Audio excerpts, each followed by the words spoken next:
Então, vamos continuar. Então, tem essa questão aí da manutenção, né? Da nossa oração e de como nós devemos orar. Então, ele nos ensinou uma oração modelo, mas também ele nos deu exemplo, tá? Lá em Mateus 26, do 41 a 43. Abre a tua Bíblia rapidão. Mateus 26, versículo 41 ao 43. A minha versão diz assim: Vigiem e orem para que não sejam tentados. É fácil querer resistir à tentação, o difícil mesmo é conseguir.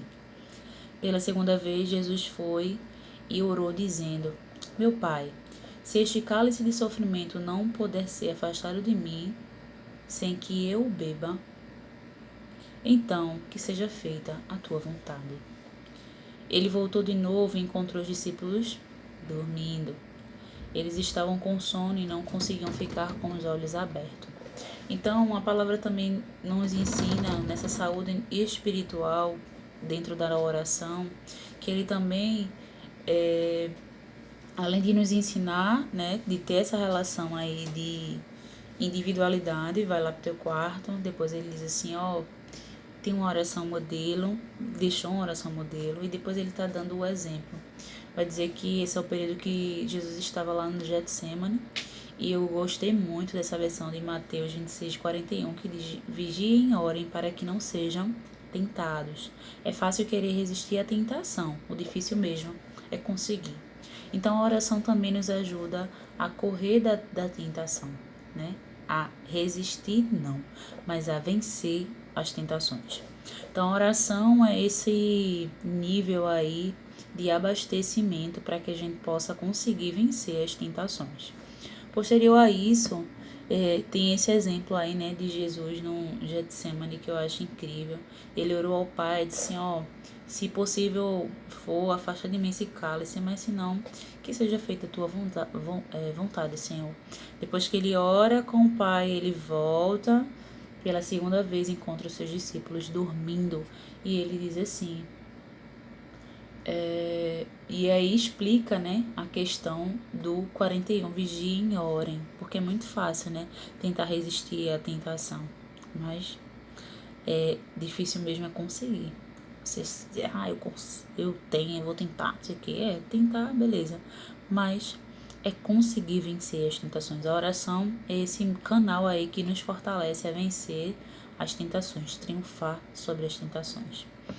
E também a saúde espiritual, ela está totalmente ligada aí com a palavra de Deus.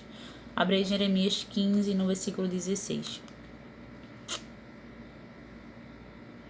Jeremias 15, versículo 16. Olha o que Jeremias fala. Tu falaste comigo e eu prestei atenção em cada palavra. Ó Senhor Deus Todo-Poderoso, eu sou teu. E por isso as tuas palavras encheram meu coração de alegria e de felicidade. A palavra de Deus enche o nosso coração de alegria e felicidade. Vai dizer que antes de ele conhecer a palavra, vai dizer que ele orou, porque ele disse o quê? No 16, tu falaste comigo e eu prestei atenção em cada palavra. Ou seja, Jeremias já tinha estabelecido uma relação aí de intimidade pela oração com Deus. Vai dizer que ele ouviu Deus falar com ele. E posterior a isso ele disse, eu sou teu, e por isso as tuas palavras encheram meu coração de alegria e de felicidade.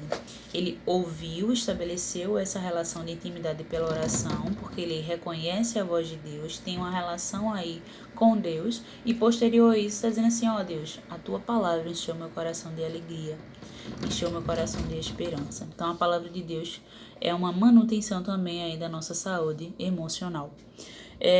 Também como a saúde emocional, está lá em Provérbios, versículo 1, capítulo 1, versículo 7, né?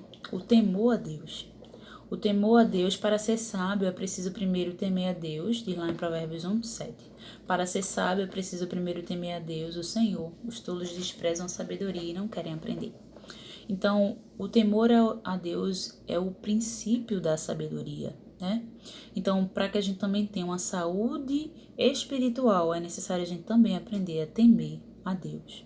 Temer a Deus não é ter medo de Deus, é realmente colocar Ele no seu trono, no seu devido lugar, é realmente reconhecer Ele como o Senhor, reconhecer o seu senhorio, reconhecer que Ele é poderoso, reconhecer que Ele é e será eternamente, que Ele não muda, né? Então, nada mais é do que isso, o temor a Deus, né? Temer a Deus significa respeito, veneração, reverência. Aquele que teme ao Senhor viverá segundo os seus princípios e ensinamentos.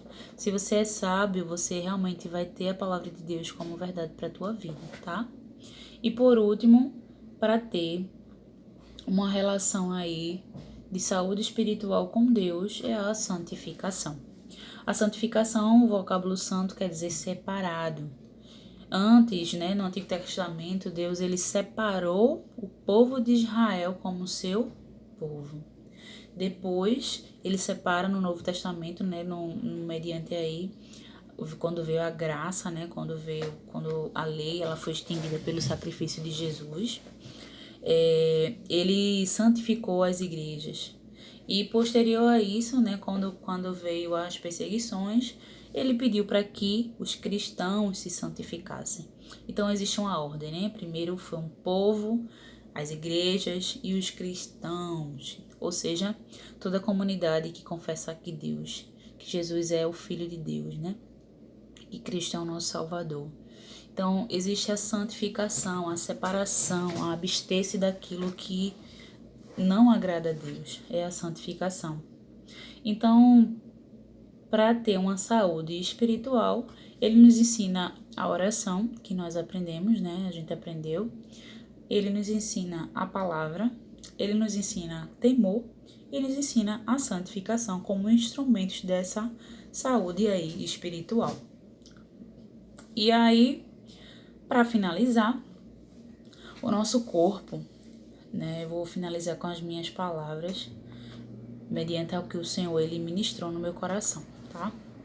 O nosso corpo, assim como é falado lá em 1 Coríntios, Paulo ele traz uma relação ao nosso corpo, né, para que a gente não degrade o corpo, porque o corpo é santuário de Deus. Porque aí se a gente faz isso, Deus nos destruirá. Está lá na palavra de Deus. Lá em 1 Coríntios 3,17, porque o nosso corpo é santo, templo separado, foi pago um alto preço, né? Então, o nosso espírito, ele é responsável por essa fé que nos liga a Deus, essa adoração que faz parte da manutenção da nossa fé nele. A nossa alma, ela é responsável por todos os nossos sentimentos, pensamentos, angústias. E o nosso corpo é aquilo que é ligado ao meio físico. Então, nesse ensinamento que Deus, por sua graça, me habilitou a passar para vocês, cuide da sua mente, cuide do seu corpo, cuide do seu espírito. Eles não são separados, eles são totalmente interligados. Eles são uma complexidade a qual o Senhor ele faz questão, né, de nos ajustar, de trazer para mim, para você, equilíbrio em todas essas áreas. Ele é o alfa, ele é o ômega, ele é a nossa esperança, ele é aquilo que pode trazer o nosso bem-estar, a paz que excede todo entendimento humano, a nossa condição emocional, ele equilibra nossas emoções também, tá? Então, esse é o nosso ensino aí da aula 6 da EBD, JNI, no Janga, tá? Igreja do Nazareno no Janga. Eu sou grata a Deus pela vida de vocês, grata por esse conhecimento ao qual o Pai me habilitou a passar para vocês. Então, cuida aí do corpo, cuida da tua alma e cuida da tua mente. E, sobretudo, coloca nela aquilo que te traz esperança. Vai passar. Esse tempo vai passar. Por mais que a gente ache que tá demorando, Eu já tô em casa há 4 dias sem sair de casa. E realmente é hardcore. Mas Deus é conosco, tentando trazer aí a memória aquilo que me dá esperança. Fica na paz, Deus abençoe.